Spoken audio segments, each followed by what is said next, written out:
Dahil wala ng Destin Rivals pack sa Batangas, sinimulan namin ang hunt dito sa Kalawan, Laguna. 7-Eleven Kalawan, Laguna, ubos na rin yung kanilang Pokemon Destin Rivals.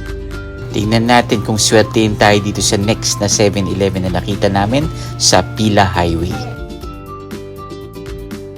So wala rin dito sa 7-Eleven Pila Highway.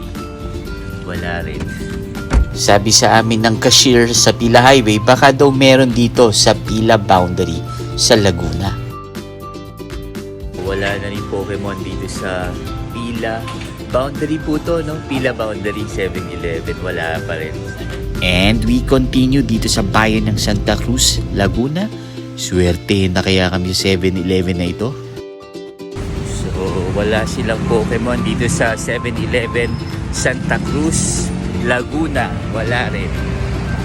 Tuloy ang laban dito sa bayan kung saan may falls, tama ba? Pagsanhan Falls, dito sa Pagsanhan, Laguna. So ganun pa rin, walang Pokemon na dumating dito sa 7-Eleven Pagsanhan.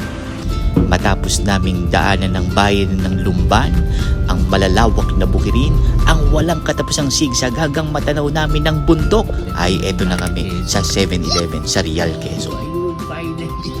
And finally, eto na nga. Ayun, finally, nakahanap din kami. Magkano po, kuya? 7. Wala Laguna, dinaanan na yung 7-Eleven. 4,900. Ang lesson, walang susuko. Kaya, thank you 7-Eleven. Baka naman